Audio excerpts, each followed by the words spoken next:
আসসালামু আলাইকুম রহমতুল্লাহ। প্রিয় দেশবাসী, এক এক করে স্বাধীনতার 53 বছর চলে গিয়েছে।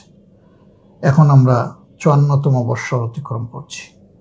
এ সময়ের ভিতরে জাতির প্রত্যাশা ছিল বিপুল এবং সঙ্গত, কিন্তু স্বপ্নের সেই দেশটি, জন আকাঙ্ক্ষার সেই দেশটি আমরা এখনো গড়ে তুলতে পারিনি।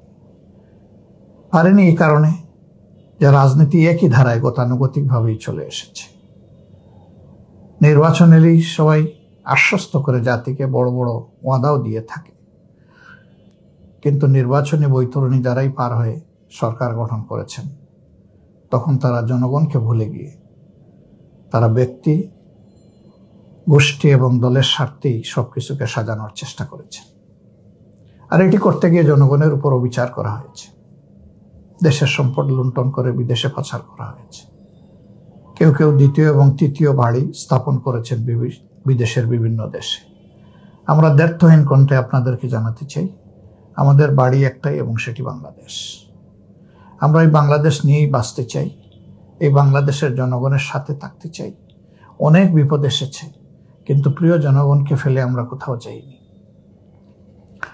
এটি সম্ভব হয়েছে মহান আল্লাহ তাআলার মেহেরবানির কারণে, সম্ভব হয়েছে প্রিয় জনগণের ভালোবাসার কারণে। আল্লাহ রাব্বুল আলামিন আমাদেরকে আগামীতেও যেন সুখে দুঃখে এই দেশবাসীর পাশে থেকে দায়িত্ব পালনের তৌফিক দান করেন।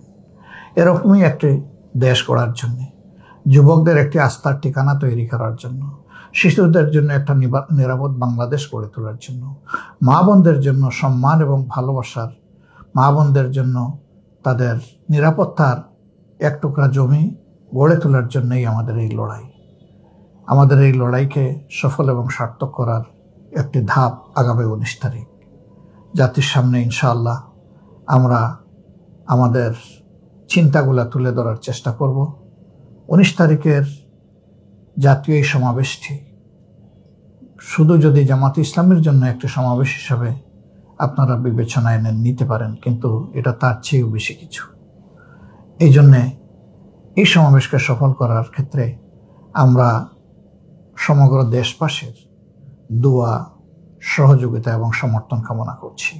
আগামীতে একটি দুর্নীতিমুক্ত, মানবিক, বৈষম্যহীন বাংলাদেশ গঠন করার এই ধাপে আপনিও গর্বিত অংশীদার হবেন, আমরা এই প্রত্যাশা আপনাদের কাছে ব্যক্ত করছি। 19 জুলাইয়ের সমাবেশ, সোহরাওয়ার্দী উদ্যানের এই সমাবেশ সফল হোক আপনাদের দোয়া, ভালোবাসা এবং সহযোগিতায়। আল্লাহ তাআলার মেহেরবানি কামনা করে সবাইকে আরেকবার ধন্যবাদ, কৃতজ্ঞতা জানিয়ে আমি বিদায় নিচ্ছি। আশা করছি 19 তারিখ আপনাদের সাথে দেখা হবে ইনশাআল্লাহ। আসসালামু আলাইকুম রহমতুল্লাহ।